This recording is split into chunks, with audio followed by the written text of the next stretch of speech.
for those reasons. But basically, all the big parties are doing badly in Scotland, and reform is rising. Whether they're going to break through in Scotland, I don't know. The other news, very quickly, I'm going to share with you from Scotland, is the Greens. The Scottish Greens, who are a different party, right? None of those other big parties are separate parties, right? Scottish Labour is just a description, Scottish Tories, Scottish Lib Dems, they're just descriptions. Scottish Greens are a Scottish registered party. Recently, their eco-socialist wing has left them and gone to your party. Why? Because the Scottish Greens are too middle class. They have been led by one person, since this is being recorded, called Ellie Gomersall, who didn't used to have that name and didn't used to present as that gender, right? And this person is an extremely middle class person, and your party, you may know, is being run by millionaires. Now, I think we should have a whip round, because one of the millionaires only has, poor lassie, only has £1.5 million of a net worth, right? All the rest have far more. And yet the Greens are calling, the ex-Greens are calling Green Party middle class. What I'm trying to say is that the Green Party is being impoverished by its radical base, but they are not learning. They are still going broke for woke, and so are the SNP. So what we've got in Scotland is that we have this overlap of Belmont parties and Belmont adjacent parties, where we don't particularly care whether we are independent or whether we're part of the union. We have our own views and we have our own preferences, and yes, we are working with that. But the main thing that we want is truth and freedom for everyone. But being nationalists or being unionists means that we've got a platform.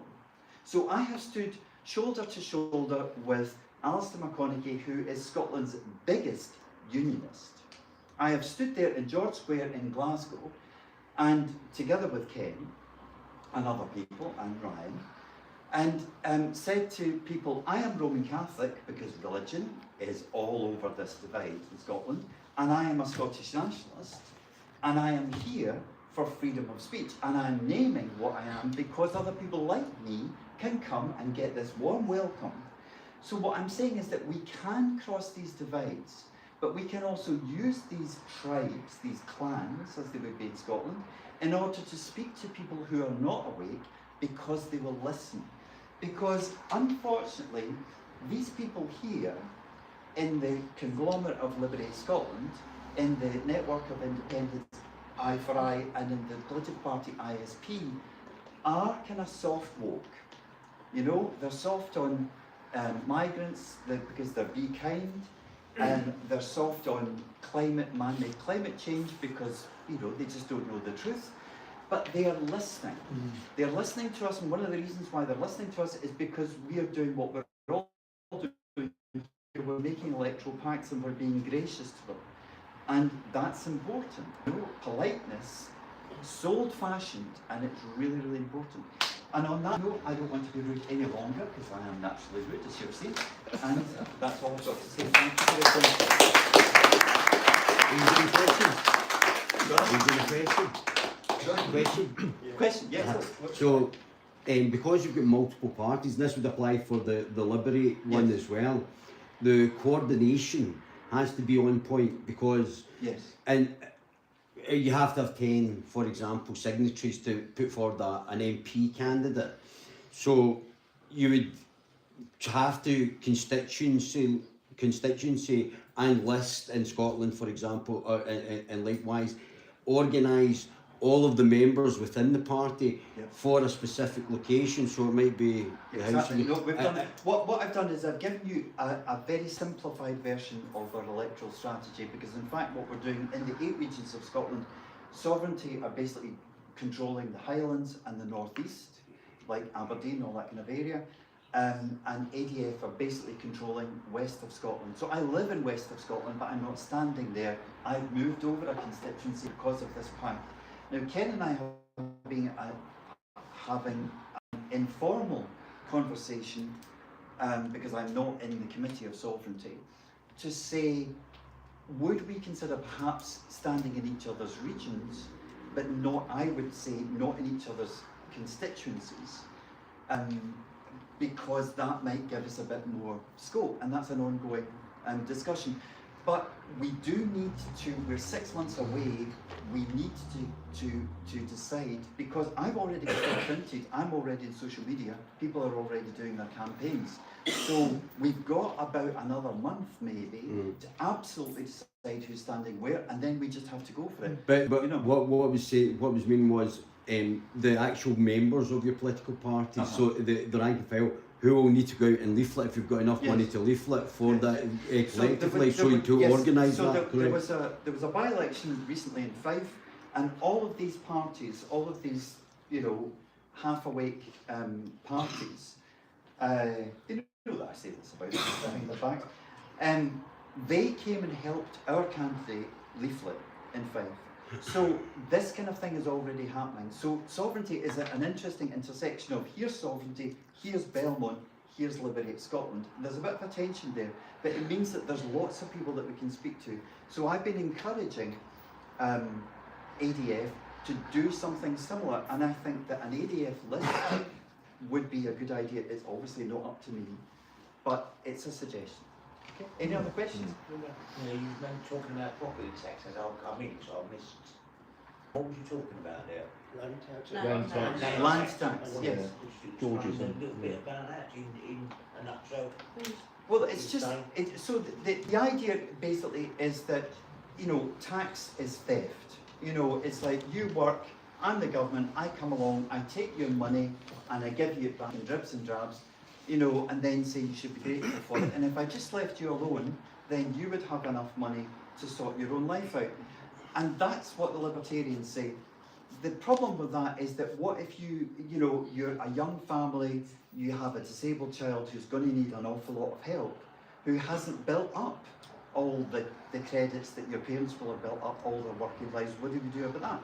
We do need some kind of public money, you know. And the libertarians will say, well, you just do it with philanthropy, you know, philanthropy with charity. Or insurance, private insurance. Right, okay, so there's lots of different ways. I mean, another idea that I personally have is that if we made the councillors and the MPs and the MSPs trustees of public money and put on them the legal duties of trustees, because they have to manage money well, speaking as a law student, and I think that might be interesting, because what happens, you elect these people and they've got loads of money and they just start chucking it about. Who do they chuck it to? Their friends, as we know. So it's an ongoing discussion about land tax, about how that works. Georgism, look up Georgism. I don't know much about it, but it's interesting. No, but as I mean, you could tell us this of the value of a property over here was more than one over there. Yes. So it's That's that is the basis of George's, isn't It's it? because where it sits on, where it sits, but because it doesn't, you can be asset rich but cash poor. Yeah, you can be. yes, okay. It's not my forte. I know what I'm good at. I know what I'm not. But any other questions? Well, what are you going to do about it? Great. Okay. Thank you.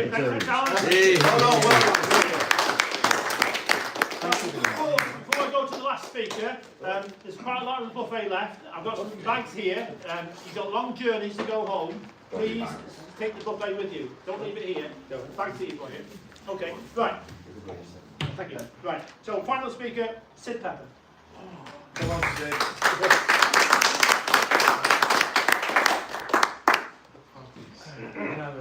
It's lovely to meet everybody. Yeah, a lot of people I've not met before, but don't forget the buffet. Nothing like a free ride, is it? The buffet isn't free, but it's an extra buffet. Yeah, There's mine. Thank you. Don't forget, contribute. Otherwise, it's got to come out of your pocket. It is. Right, well, just a brief history on me. I was brought up in a strongly Labour area. No such thing as a Conservative MP, so I really didn't show any interest in politics at all. And then Mr Farage comes along and makes me think we could change things. So I joined UKIP, got an office in Mansfield, one of only 3 in the country, and worked really hard in Mansfield and did that well that I'm personally responsible for bringing in a Tory MP into Mansfield, because they've got rid of, destroyed the Labour vote. So I know it's possible to do this. But then we look at this Farage fella. He's affecting our lives now on a daily basis, in as much as we all need new blood, we all need new people, particularly younger people, to come and work for us, to stand for office, but they're going the easy route, which is reform, because it's sexy, it's almost guaranteed, this is the one with the spotlight. So they're taking from us our potential new people, which is not easy to overcome. But I just remember the time when Farage walked out on UKIP and effectively destroyed UKIP at stroke. He then set up BP, and I was one of 183 people who paid £1,000 to be considered to be an MP. So I went down to London and was in front of a panel, but just before I went in front of a panel, my phone rang. And I answered it, and it was Kate, former Mayor of Mansfield. Oh, she said, sir, I've got great news. I'm going to be BP's representative of Mansfield. I said, that's interesting. Guess where I am? I'm in London waiting to be interviewed for the same position. So I'll go in. Don't tell us, £183,000 that bastard. Sorry. Language please, this lady's present. Correct. Anyway, so I'm going to this, and these four lovely ladies say, right, Mr. Staff, would you like to take your pitch? I said, no, you can F off. You've already given it to somebody else without even discussion with me.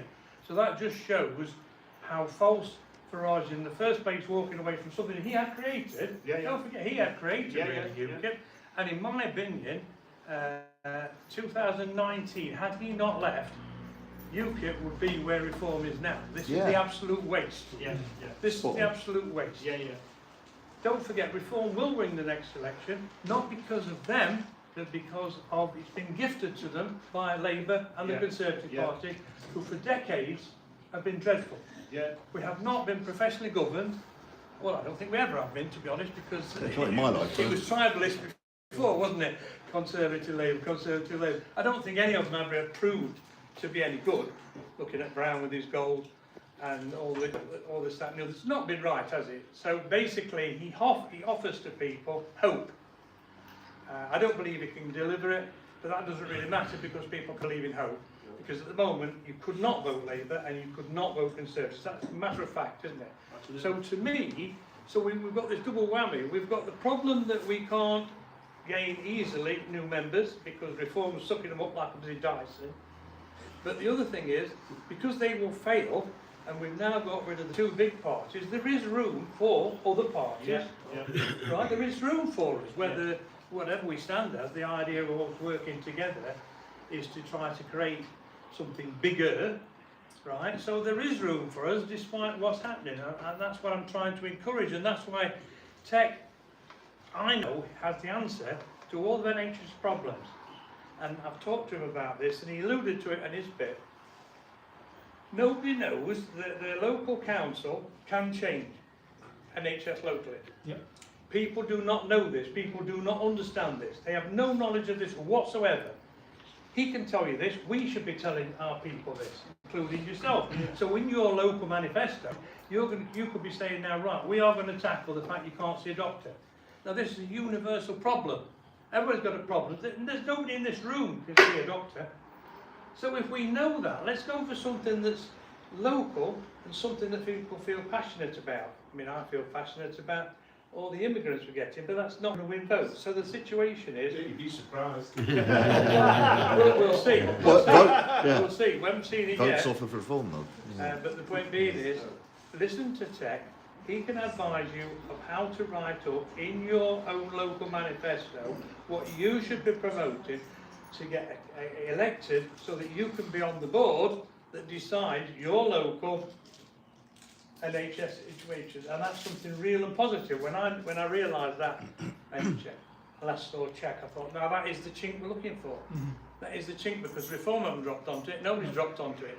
It's ours.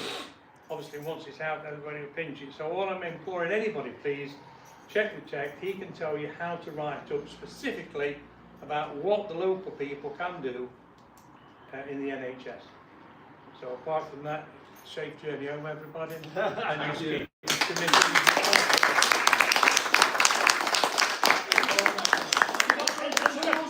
Any questions to said? Oh, sorry. Questions to said? I've not got a question, but I've just got fine speech by the way said. I'd just like to say to everybody while we're here, I've started a Facebook group about 4 weeks ago. In the space of 4 weeks, it's went up from 0 to 23,500. This momentum seems to be continuing. So it's something that you could all use to promote your own political parties. As long as it's UK against digital ID.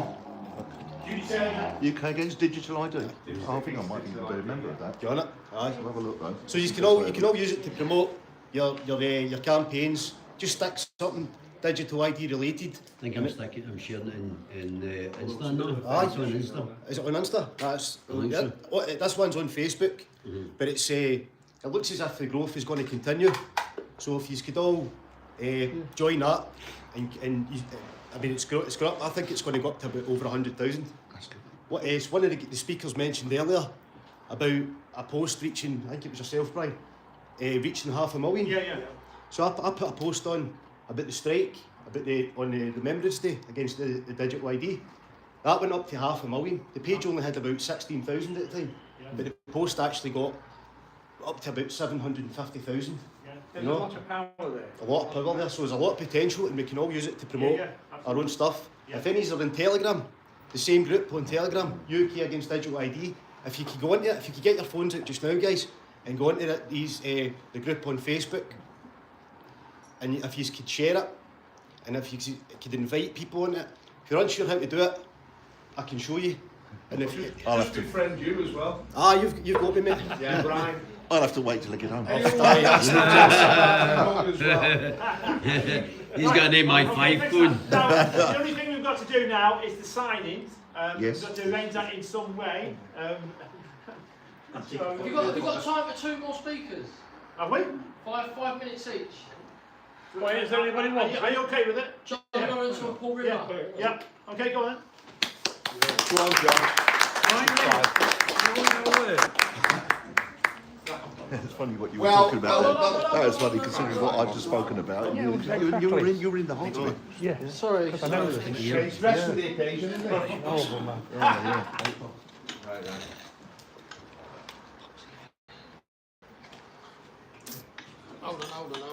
One sec. That's just 5 minutes up. Next. Okay. Go, John. 3, 2, 1, go. Well, obviously we've come because we're part of the Belmont Accord, but it's a bit mad though. I already know the English Democrats. I worked with Tiresias in Batley. I met Jonathan Till, who was leader of the Freedom Alliance, also in Batley. I might have joined them if Patton had come first. I met you on the Wirral.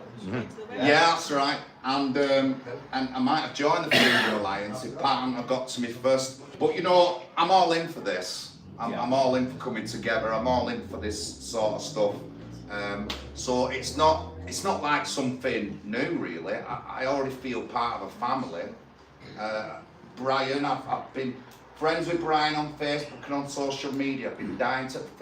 First question I asked him today was, who does his social media for him? Because I didn't think it was him. I thought he had like someone doing it for him.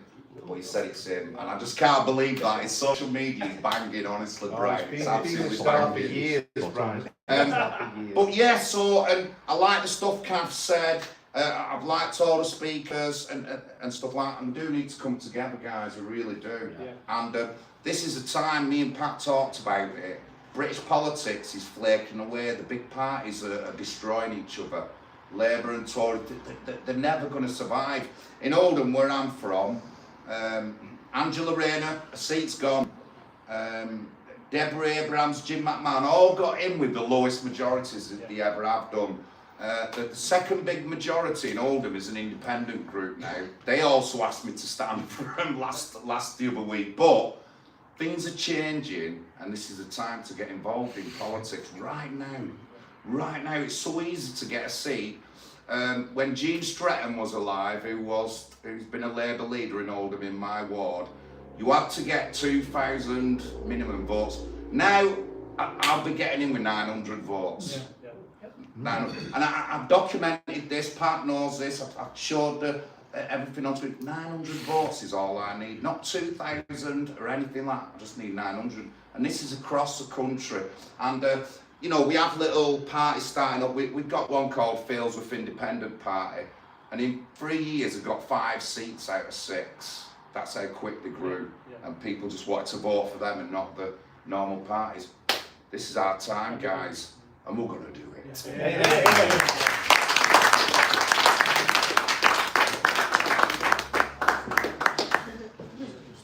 Right, 3, 2, 1, go. My name's Paul Rimmer from the National Housing Party. I just want to first comment, 1976 Brian started. I joined the National Front in 1976, 50 years ago, but I was 10 years younger than Brian, so I'll put some time on it. But since then, I've been a member of 8 different parties. There's 7 on here, I've been a member of 8, so I've topped that. But my main claim to fame is stuff for Mayor of Liverpool twice, got thousands of votes for the English Democrats, and then I stood for Police Commissioner, got 7,132 votes, which is quite a substantial vote for a minor party. We had great campaigns, but the situation now is unique. I've never known it in England or Britain. I mean, we're all divided into English, Scottish, and Welsh today, but in Britain, like I work on the door in a pub, and I speak to a lot of people, and Liverpool is no longer Labour. There's real hostility to the Labour Party now. Keir Starmer must be the most unpopular leader in the history of this nation. Nobody can stomach the guy. Why? Because he hates us. He's the enemy of the British people. He finds us disgusting. The only sort of terms he can use to describe us is racist, fascist, whatever, far right. And he uses these terms all the time when English people mobilise over this issue. But the issue of immigration has got people really concerned now, because they're moving people into every street, every vacant house. There's a family from Africa, family from the subcontinent, family from the Middle East coming in. And people are saying, where can we live? We've heard this problem of homelessness, of overcrowding. It's absolutely insane. But there's a sense now that the indigenous people of this country, the white and the people who came after the war, mixed race people who can claim blood connection to this country, are being relegated down the scale. We're being pushed to the back of the queue. In the welfare state, they're taking our welfare state off us. Not just the NHS. Our kids are being discriminated against in education. We're being pushed out of all the social credit that is available in this society, including benefits, housing, everything. We're being pushed to the back of the queue. And the immigrants, who've never contributed anything, are going right to the top. There's a sort of insanity in that. Absolutely. And it's creating a horror. You've got to capture the emotion to this, because I went into the barber's 2 days ago to get my locks trimmed, and I've never heard people talk like that. They'd moved further right than me. They're absolutely horrified at what's happening in our society. Ordinary people, apolitical people, non-political people. In Liverpool, mostly Labour voters. In Glasgow, they've been mostly Labour voters. They're absolutely disgusted with the Labour Party. The Labour Party is not our party anymore. We know the Tory Party got comprehensively rejected at the last election, and it's not coming back, is it? Who seriously has listened to Kenny Badenoch and taken it seriously? Nobody. So there's this huge vacuum has opened up in British politics. This huge opportunity. Now at the moment, Nigel Farage got in there with reform, and he's built a real Titanic force, but it might sink like the Titanic. But on top of that, the Green Party have now got on board. They are expanding, they're getting a lot of members. We get all these sort of radical fringe leftist parties soaking the support from Labour. But there's opportunities now. People, their old identities are falling away, and they're prepared to listen to different voices, and they're prepared to vote for different parties. You can see this in the by-elections. Now, obviously, in this cycle, it's going to be reform, because they're at the forefront of people's consciousness, They're the party that are claiming alternatives. I mean, Pat has fought a sterling campaign in Holborn, and because it's so street level and personal, he might get in.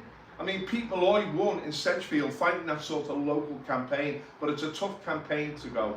But we can climb on the shoulders of reform. We can take what they've done and we can say, no, we've got to go further. Because this crisis cannot be overcome by old-style politics in Westminster. We need radicalism. We need a revolution in this country. We really do. I mean, that word can be overused, But we've got to turn everything around, because the momentum of the last 60 years is all dragging us down into the pit, destroying this country. Now, I'm sure many of you here have heard of the Clergy Plan, the deliberate intention to replace the indigenous populations of Europe with third world immigrants. That plan now is in full motion, and it's reaching almost levels of success. It's almost going to win. But the thing is, all it's going to produce is chaos. All it's going to produce is economic decline. All it's going to produce is the crumbling of our state and the collapse of our welfare state. All it's going to produce is fear for everyone in this society. The breakup, our cohesion will go, our safety's going, we know that. We're seeing people now that are scared to let their daughters out in so many areas. There's horror in this country. There is a sense now, the horror. It's amazing how intense people are becoming about this. But even if the Clergy Plan succeeds, it's going to be an absolute catastrophe. It can never actually sustain itself. So the people in this country who've got loyalty to this country, who've got roots in this country, who've got a real commitment to this country, we've got to stay together. We've got to rally the ranks, and we've got to fight back, even though it might look desperate at times. Even though it looks like we, the British people, are being pushed out and there's no hope for us. We've got to fight back, we've got to mobilise, we've got to reform, in the best sense, and take control again. And this is what this movement is all about. This is why it's so great, because so many people think like this. So many people are aware that we need radical change, that we need to mobilise people to do something different, because we've got to overthrow the globalist elite. This is the problem with reform. They've got roots in the globalist elite. And once they get in power, the Westminster blob and global capitalism will saturate them and suck the life out of them. And they won't get the radicalism that we need. But we've got to be there, because this radicalism is no longer an option in this country. We have to really address this situation now. We have to stop it and reverse it. It's not that we won't have a future in this country. There will be no future for this country. Because all the immigrants that are coming in, whether from the Middle East or North Africa or Sub-Saharan Africa, they're not going to build a proper society in this country. They're coming here basically as parasites to leech off what's gone before. They can't recreate Britain. So therefore there's no hope. And therefore we are the only hope, because we know how to do it in this country. We've got a track record of success which goes back over 1,000 years. We know what works in Britain, and we've got to get control again. We've got to get control of the politics. We've got to become the ruling class of this country, the people. This is the people who've got to reclaim this country. That's why we've got to realise this is a revolutionary process that we're engaged in. And for the first time in my life, I think the British people are really, they're up for it. They know that the status quo cannot continue. They know that this trajectory that we're on to destruction has got to be reversed, to give anyone hope, to give their children hope. And so everyone here is so important, because we're the catalyst of that movement. We're the catalyst. You see, where reform will only go so far, we can go further. I mean, on social media, you've got Rupert Lowe, he's saying some great stuff on social media. You've got Benedict with Advance, but we've got to go further than that.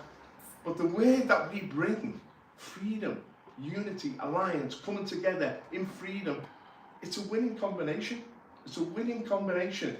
And really, we need to up our game, energise our movement, and project our message, and let people know that we're there, and they will start to join us. We've got to become a mass movement, and as Ryan said, social media is such a platform for that. Yeah. Social media can mobilise the people of this country. The elite can no longer control the narrative. Reform won't be able to control the narrative. We can create our own story. We can emphasize. This is what we've got to do. We've got to get our needs in the forefront of British politics. Jesus Christ. Now, Jesus Christ, whatever. Well, you know what I'm hearing now? People saying everyone's just talking about immigration, and the Labour politicians are saying we're sick of talking about immigration. Immigration is the issue. Without borders, without security, we can't build anything. So this is our issue, because we are the people who are being saturated and being overwhelmed, and therefore We're the underdogs, we're the oppressed, and we've got to break free of that. But we've got a tradition in England that goes back a long way. You can go back to Oliver Cromwell, you can go back to the Chartists, you can go back to the Peasant Rebellion, you can go back to all the movements which have empowered ordinary people in this country, the democratic process. You can see all the bills that came, the Great Reform Act 1832, the Second Reform Act 1867, Universal Franchise 1918. This is what people demanded. It's our country, we want it back, and we're going to take it back, and it's this movement that will give it the opportunity. There you go.